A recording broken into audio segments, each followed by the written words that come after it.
সিলেট থেকে প্রথমবারের মতো সরাসরি ইউরোপে পণ্য রপ্তানি শুরুর আরও খবর নিয়ে যুক্ত হচ্ছেন সহকর্মী সাজিদ সরকার। সাজিদ, এই প্রথমবারের মতো সরাসরি ইউরোপের পণ্য রপ্তানি শুরু হচ্ছে, এ নিয়ে সেখানকার সংশ্লিষ্ট কর্মকর্তারা কি জানাচ্ছেন? এটি আসলে বাংলাদেশের জন্য একেবারে নতুন দ্বার উন্মোচিত হয়েছে। আজকে সন্ধ্যায় সেই ফ্লাইট অর্থাৎ কার্গো ফ্লাইট উদ্বোধনের মধ্য দিয়ে সেটি হবে।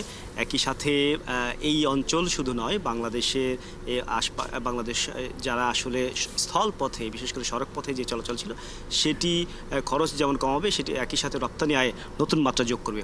আমরা এই বিষয়গুলো নিয়ে আরও একটু বিস্তারিত শুনবো। এখানে আছেন বিমান বাংলাদেশের কার্গোর পরিচালক শাকিল মেরাজ।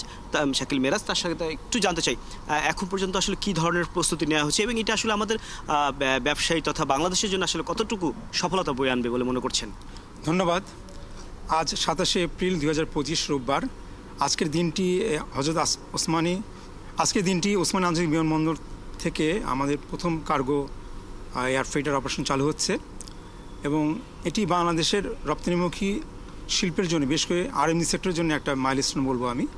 আমরা এতদিন সিলেট এয়ারপোর্ট থেকে শুধুমাত্র যাত্রী সেবা দিতাম, এখন থেকে আমরা পরিপূর্ণভাবে কার্গো সেবা দিতে পারবো ইনশাল্লাহ। আপনি যেহেতু পরিচালক হিসেবে দায়িত্ব পালন করছেন মালবাহী বা কার্গো সেক্টরটিতে, এখন পর্যন্ত আসলে আমাদের কি ধরনের প্রস্তুতি নেওয়া হয়েছে এবং সপ্তাহে কয়টি ফ্লাইট যাবে এবং আগামীতে আরও কয়টি বাড়ানো সম্ভব বলে মনে করেন? যে আমরা আজকে যে ফ্লাইটটা পরিচালনা করছি, এটা ডেডিকেটেড এয়ার ফ্রেইটার এয়ারবাস A330-300 সিরিজের একটা এয়ারক্রাফট, যার ক্যাপাসিটি 60 মেট্রিক টন। তো আমরা আজকে এটা প্রায় পূর্ণ সক্ষমতার যেটা পরিমাণে সক্ষম, প্রায় 60 মেট্রিক টন আমরা ক্যাপাসিটি কার্গো দিয়ে এই ফ্লাইটটা অপারেট করবো এখান থেকে। এবং এটি আমাদের চার্টার ফ্লাইট। আমরা আশা করছি অচিরেই এখান থেকে রেগুলার শিডিউল কার্গোর ফ্লাইটের অপারেশন শুরু হবে। আগামী সপ্তাহের মধ্যে আরও 2টি ফ্লাইট আমাদের কাছে চাহিদা এসেছে এখান থেকে আমরা পরিচালনা করার জন্য, তারও প্রস্তুতি আমরা ইতিমধ্যে নিয়ে রেখেছি।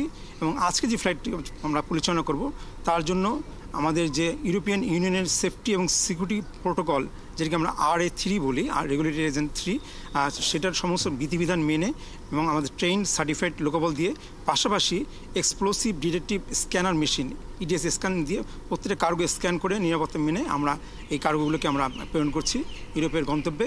এবং সেই সাথে আমাদের এতে করে আমাদের কার্গো সক্ষমতা যেমন বাড়বে, একই সাথে আমাদের রপ্তানির শিল্পের যে গতি, সেটা আমাদের দ্রুততম সময় আমাদের গ্রাহকদের কাছে পণ্য পৌঁছানোর চ্যালেঞ্জ, সেটা আমরা মেটাতে পারবো। মেক্সিকোর একটি এভিয়েশন থেকে আসছে, আগামীতে অন্যান্য দেশ থেকেও আসলে এইখানে সরবরাহ করবে কিনা কার্গোর ক্ষেত্রে? আপনারা জেনে খুশি হবেন, আজকেই আমাদেরকে কাছে আগ্রহ প্রকাশ করেছে কাতার এয়ারওয়েজ। তারাও এই সিলেট বিমানবন্দর থেকে কার্গো ডেডিকেটেড এয়ার ফ্রেইটার পরিচালনা করতে আগ্রহী। এর জন্য তারা কিছু কোয়ারিজ আমাদের কাছে করেছে, যেটা রিপ্লাই আমরা দিয়েছি এবং তাদের আজকে টিম ধন্যবাদ সাজিদ সরকার। নিশ্চয়ই আমরা ফিরবো আবার এই বিষয়ে খবর জানবার জন্য আপনার কাছে। দর্শক, সহকর্মী সাজিদ সরকার ছিলেন আমাদের সাথে।